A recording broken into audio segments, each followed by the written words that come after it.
Okay, for this lesson, we're going to start getting into some just basic electrical terminology. This may sound like a kind of like really, like we got to go over electrical terminology, but you'll be surprised that just simply knowing what something means in the trade really kind of goes a long way, and it really makes your life as a apprenticed technician a little bit easier to understand. So when we get into a lot of stuff in this thing, we got to deal with electrical. Electrical is a big part of our troubleshooting, installation part of our trade. So when we look at wiring diagrams and charts and blueprints and so on and so forth, we deal with a lot of symbols. Those symbols represent a component or a part in a building or on the electrical circuit itself. So you see here on this page a breakdown of a lot of our common types of symbols that we see in a lot of our HVAC diagrams. Okay, we have up here we have a single pole, single throw switch. That's a symbol for just your standard light switch in a home. Here you have a single pole, double throw switch. This may be found on a dual fuel type boiler where you can operate off of either oil or natural gas. This here is a double pole, single throw switch. This is basically a breaker, a two-pole breaker. Here you have a double pole, double throw switch. Okay, that's just a little bit more extravagant. This could be like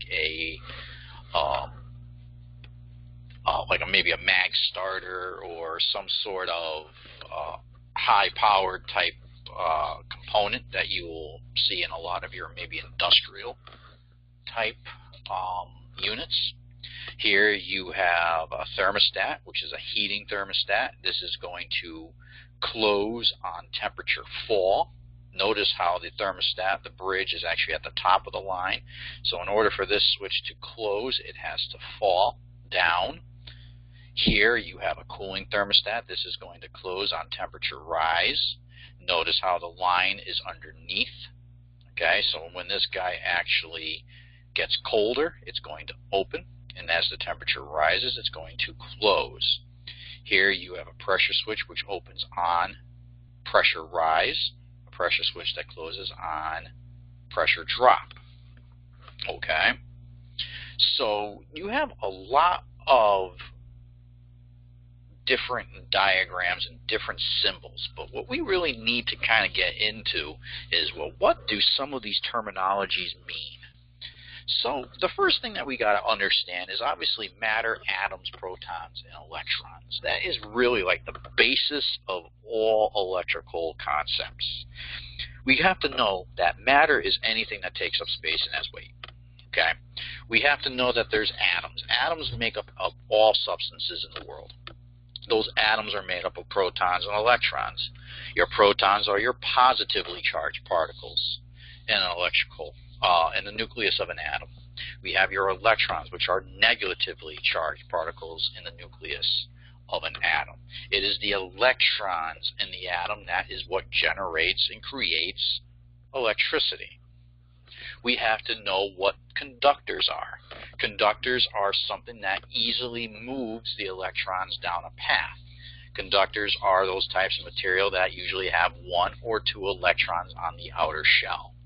Your insulators makes electricity harder to move. So those we're going to have anywhere between 7 to maybe 8 electrons in the outer shell. Okay? Electricity is nothing more than the flow of those electrons. So when we break down electricity, we can break that down into AC and DC current. AC stands for alternating current. Okay, and this is an electrical current that reverses its direction many times a second at regular intervals. DC current, or direct current, is current in an electric current that flows in only one direction. The best way to explain a DC current is think of a battery. 9-volt batteries are DC. They only go one way. Homes are alternating current. A fuse.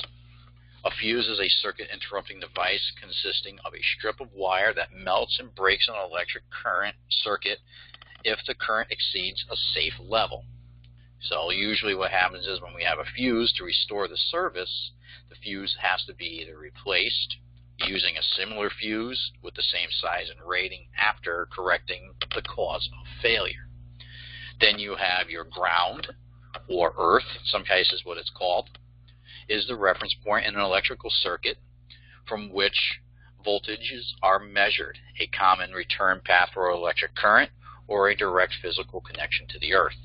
Okay, a load is anything inside an electrical circuit that consumes electrical energy, such as your lights, your transformers, heaters, electrical motors, anything that is in an electrical circuit that is using electricity to do something, that is a load.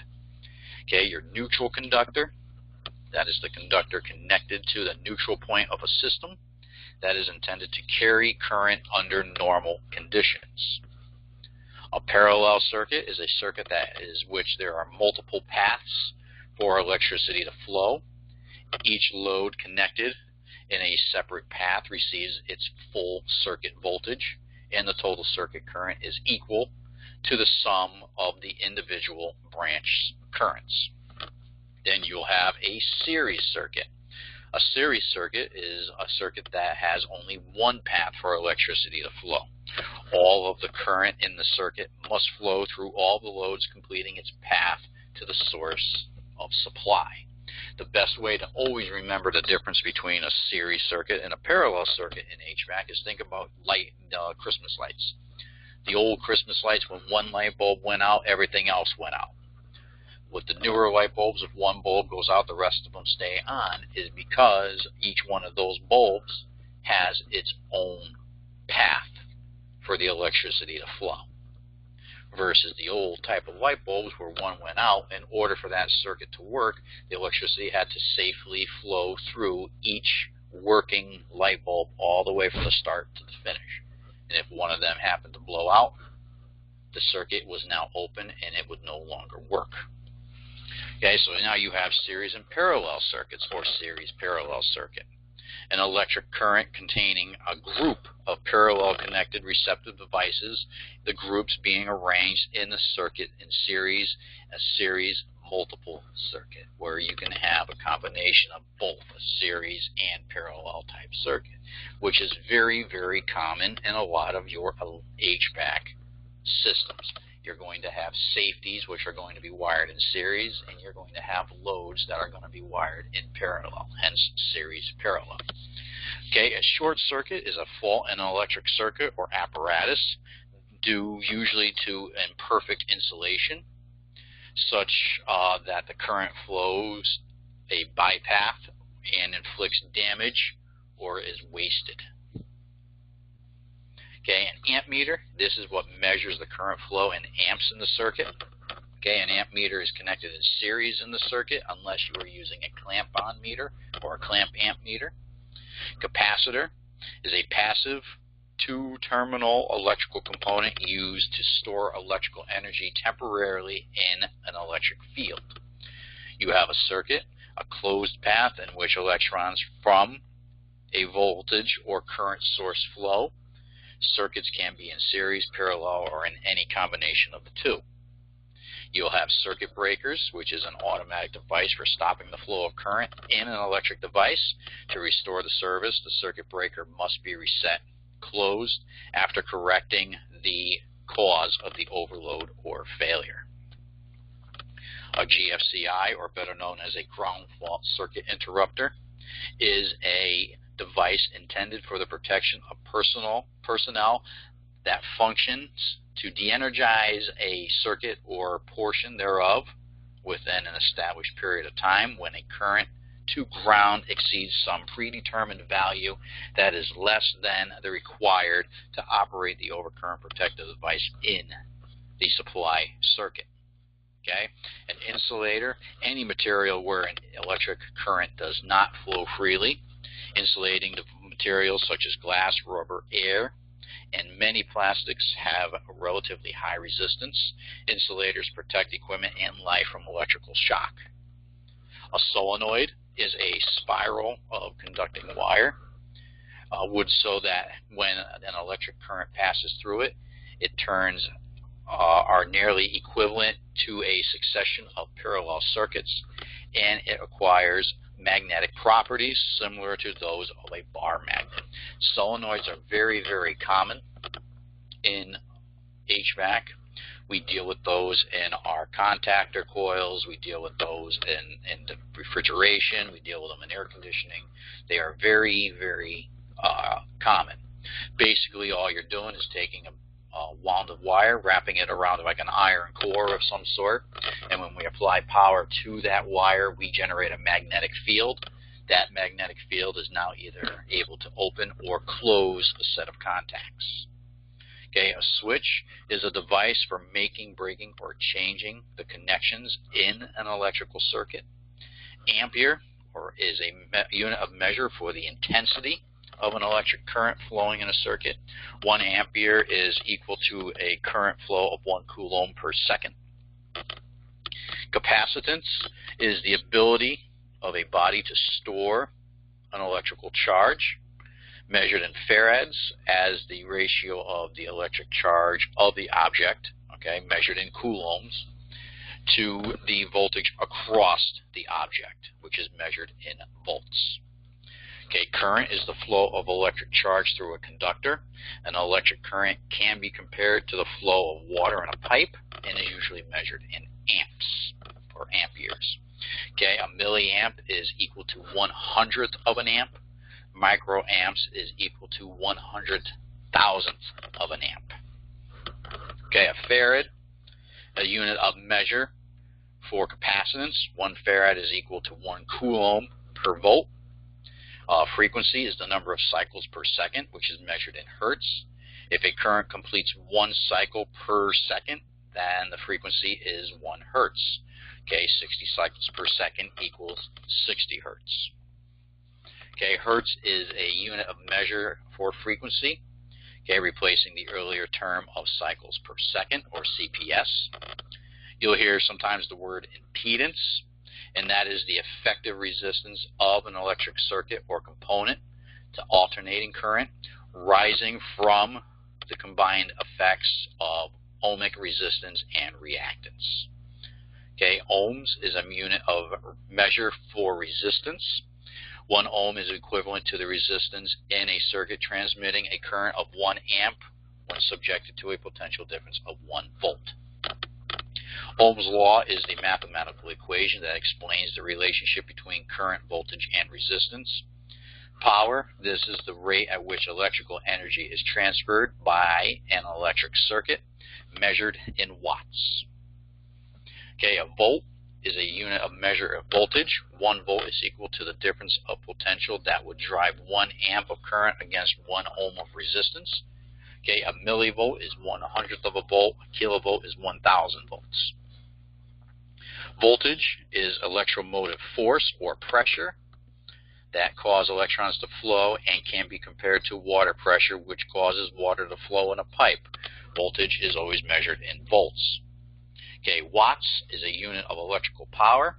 1 watt is equivalent to 1 joule per second, corresponding to the volt power in an electric circuit in which the potential difference is 1 volt and the current 1 amp.